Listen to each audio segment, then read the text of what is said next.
আসসালামু আলাইকুম। আপনাদের সাথে আছে আমি জুবায়ের হাসান। ইরান যুক্তরাষ্ট্র যুদ্ধ রাশিয়ার জন্য অর্থনৈতিক আশীর্বাদ হয়ে দেখা দিয়েছে। এই যুদ্ধের ফলে বিশ্বব্যাপী ব্যাপক জ্বালানি সংকট সৃষ্টি হয়েছে। এ কারণে বিশ্ব বাজারে জ্বালানির মূল্য ও সরবরাহ ঠিক রাখতে যুক্তরাষ্ট্র নিরুপায় হয়ে রাশিয়ার ওপর থেকে বাণিজ্য নিষেধাজ্ঞা শিথিল করেছে। 2022 সালে রাশিয়া ইউক্রেনের উপর হামলা করার কারণে যুক্তরাষ্ট্রসহ পশ্চিমা দেশগুলো রাশিয়ার উপর বিভিন্ন প্রকারের বাণিজ্য নিষেধাজ্ঞা দিয়েছিল। এসবের মধ্যে সমুদ্রপথে রাশিয়ার তেল গ্যাস রপ্তানির উপর নিষেধাজ্ঞা অন্যতম। কিন্তু এখন যুক্তরাষ্ট্র সেই সমুদ্রপথে পরিবাহিত রুশ তেল গ্যাস রপ্তানির উপর 2 দফা নিষেধাজ্ঞা প্রত্যাহার করেছে। সর্বপ্রথম গত 12 মার্চ যুক্তরাষ্ট্র 1 মাসের জন্য এই নিষেধাজ্ঞা প্রত্যাহার করে। এরপর 17 এপ্রিল তা আরও 1 মাসের জন্য বর্ধিত করেছে। এর ফলে বিশ্বের বিভিন্ন দেশ রাশিয়া থেকে সমুদ্রপথে জ্বালানি আমদানি করতে পারবে। রাশিয়ার ওপর থেকে এই নিষেধাজ্ঞা প্রত্যাহার হওয়ায় দক্ষিণ এশিয়া এবং দক্ষিণ পূর্ব এশিয়ার দেশগুলোর জন্য জ্বালানি সংগ্রহের একটা বিকল্প পথ তৈরি হয়েছে।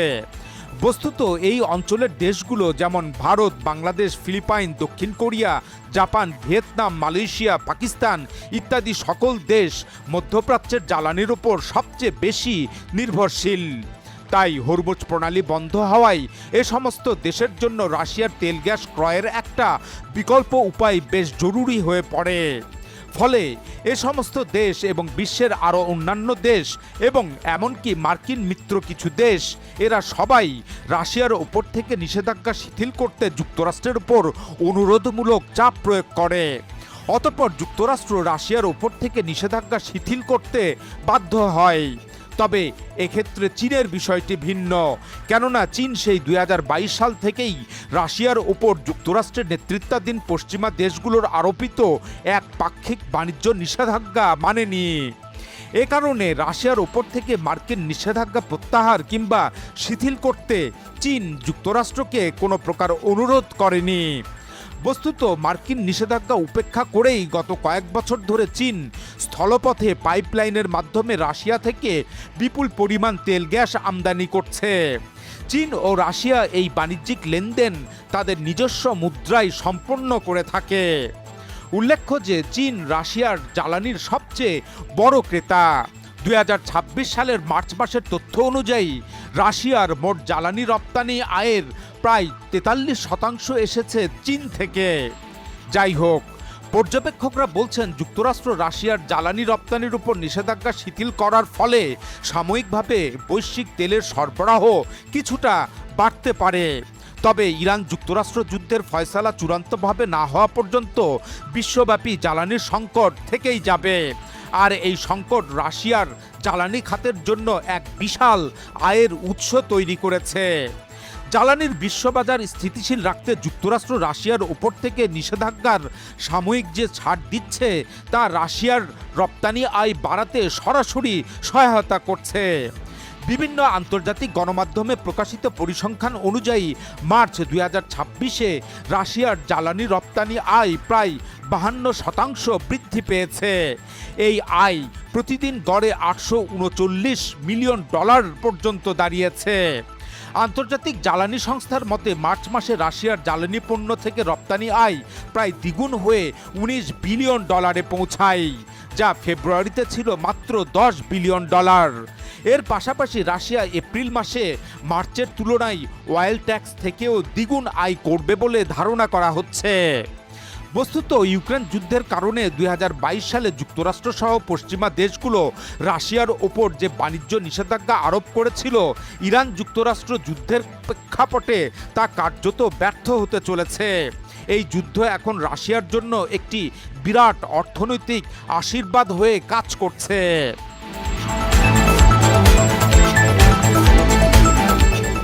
এদিকে ইরান যুক্তরাষ্ট্র যুদ্ধের প্রেক্ষাপটে বিশ্ববাজারে জ্বালানির সংকট ও ব্যাপক চাহিদা থাকায় রাশিয়া তার নিজস্ব জ্বালানি রপ্তানির ক্ষেত্রে কৌশলগত কিছু বিধিনিষেধ আরোপ করেছে। গত 1 এপ্রিল থেকে রাশিয়া সব ধরনের পেট্রোল রপ্তানির উপর 4 মাসের জন্য সম্পূর্ণ নিষেধাজ্ঞা জারি করেছে। আর অপরিশোধিত তেলের ক্ষেত্রে সরাসরি রপ্তানি বিধিনিষেধ আরোপ না করলেও রাশিয়া এর দাম এবং গন্তব্যের ওপর কঠোর নজরদারি বাড়িয়েছে। রাশিয়া বলছে এসব বিধিনিষেধ আরোপের মূল লক্ষ্য হল বৈশ্বিক অস্থিরতার মাঝে রাশিয়ার অভ্যন্তরীণ বাজারকে সুরক্ষিত রাখা, যাতে রাশিয়ার ভেতরে জ্বালানির অভাব না হয় এবং দাম জনগণের নাগালের বাইরে না যায়। কিন্তু এর আড়ালে আসলে রাশিয়া এই জ্বালানি সংকটকে ব্যবহার করে বিশ্বে তার প্রভাব বিস্তার ও নিয়ন্ত্রণ আরোপ করতে চাচ্ছে। এই লক্ষ্য পূরণে রাশিয়া তার অবন্ধু দেশ বনাম বন্ধু দেশ এভাবে দুটি তালিকা তৈরি করেছে। অবন্ধু দেশের সেই তালিকায় রয়েছে যুক্তরাষ্ট্র, ইউরোপীয় ইউনিয়নের বেশ কিছু দেশ, ব্রিটেন, জাপান, দক্ষিণ কোরিয়া, কানাডা এবং অস্ট্রেলিয়া। এসব অবন্ধু দেশগুলোকে রাশিয়ার তেল গ্যাস কিনতে হলে অবশ্যই রাশান মুদ্রার রুবলে মূল্য পরিশোধ করতে হবে। এছাড়া G7ভুক্ত কিছু দেশের কাছে রাশিয়া কোনো তেল কিংবা পেট্রোলিয়াম পণ্য বিক্রি না করার সিদ্ধান্ত নিয়েছে। মূলত পশ্চিমা দেশগুলো যারা ইউক্রেন যুদ্ধে রাশিয়ার বিপক্ষে অবস্থান নিয়েছে এবং নিষেধাজ্ঞা আরোপ করেছে, তাদের কাছে জ্বালানি সরবরাহের উপর রাশিয়া কঠোর বিধিনিষেধ জারি করেছে। অন্যদিকে এর বিপরীতে রাশিয়া তার বন্ধু দেশগুলোর কাছে বিধিনিষেধ শিথিল করে জ্বালানি সরবরাহের সিদ্ধান্ত নিয়েছে। সেসব বন্ধু দেশগুলোর তালিকায় রয়েছে চীন, ভারত, বাংলাদেশ, ব্রাজিল, তুরস্ক এবং মধ্য এশিয়ার দেশগুলো সহ বিশ্বের আরও অনেক দেশ। এসব দেশকে রাশিয়া অনেক ক্ষেত্রে বাজার মূল্যের চেয়ে কম দামে তেল দিচ্ছে।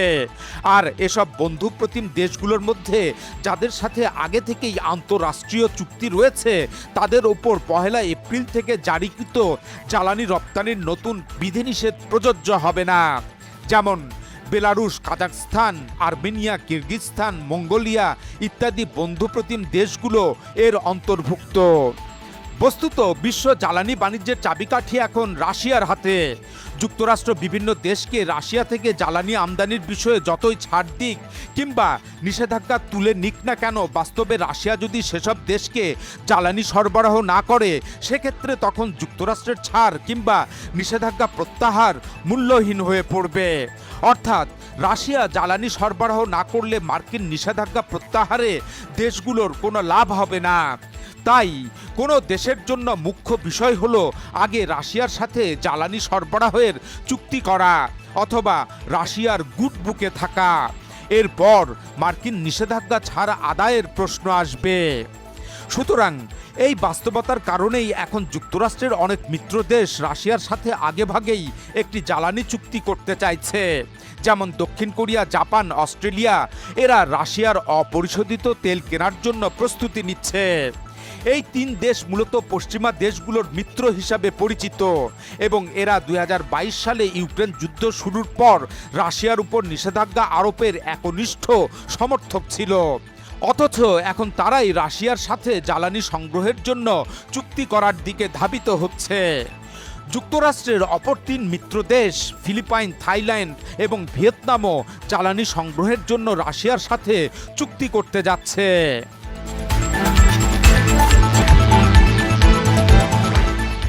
এদিকে ইউরোপীয় ইউনিয়নের কয়েকটি দেশ রাশিয়ার ওপর থেকে মার্কিন নিষেধাজ্ঞা শিথিল করার বিপক্ষে অবস্থান নিয়েছে। তারা মার্কিন এই পদক্ষেপের সমালোচনা করছে। বিশেষ করে ইউরোপীয় কমিশনের president Ursula von der Leyen মার্কিন সিদ্ধান্তের কড়া সমালোচনা করেন। কেননা এতে পশ্চিমা দেশগুলো ইউক্রেন যুদ্ধের অর্থায়ন বন্ধ করতে রাশিয়ার তেল রপ্তানির আয়ের ওপর যে নিষেধাজ্ঞা আরোপ করেছিল তা ভেঙে পড়ছে। এদিকে ইউক্রেনের প্রেসিডেন্ট জেলেনস্কি রাশিয়ার উপর নিষেধাজ্ঞা শিথিল করার মার্কিন সিদ্ধান্তের তীব্র নিন্দা করেন।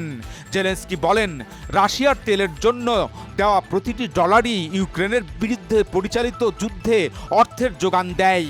তিনি বলেন, রাশিয়ার একটি শ্যাডো ফ্লিট আছে, এতে 110টিরও বেশি ট্যাঙ্কার রয়েছে। এসব জাহাজের মালিকানা গোপন রাখা হয়, এগুলো নিষেধাজ্ঞা এড়াতে ব্যবহৃত হয়। এই ট্যাঙ্কারগুলোতে 1,20,00,000 টনের বেশি তেল রয়েছে। এই তেল বিক্রি করলে মস্কোর তহবিলে $10 বিলিয়ন আসবে, আর এই অর্থ সরাসরি ইউক্রেনের বিরুদ্ধে নতুন হামলায় ব্যবহার করা হবে।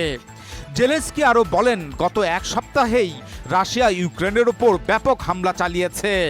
এই সময়ে 2360টির বেশি আক্রমণকারী ড্রোন, 1320টির বেশি গাইডেড বোমা এবং প্রায় 60টি ক্ষেপণাস্ত্র ব্যবহার করা হয়েছে। এর মধ্যে 15 এপ্রিলের হামলাটি ছিল গত কয়েক মাসের মধ্যে সবচেয়ে ভয়াবহ। সেদিন এক রাতেই রাশিয়া একাধিক ধাপে 700টির বেশি ড্রোন ও ক্ষেপণাস্ত্রর হামলা করে। উল্লেখ্য যে ইউক্রেনও রাশিয়ার উপর হামলা চালিয়ে থাকে। বিশেষ করে রাশিয়ার জ্বালানি অবকাঠামোকে লক্ষ্য করে ইউক্রেন প্রতিনিয়ত হামলা চালায়।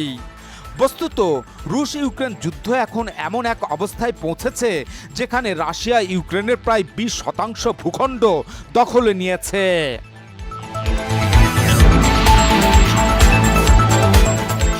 আসলে ইরান যুক্তরাষ্ট্র যুদ্ধের কারণে বিশ্ব রাজনীতির মঞ্চে বড় এক ওলটপালট শুরু হয়ে গেছে।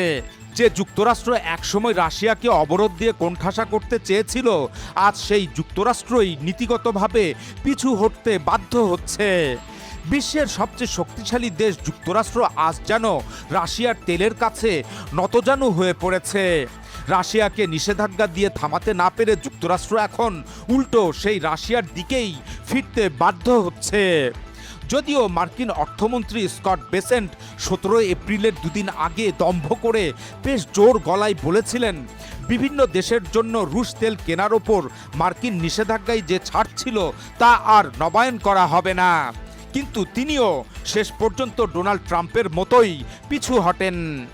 এখন এ পর্যন্তই। আল্লাহ হাফেজ।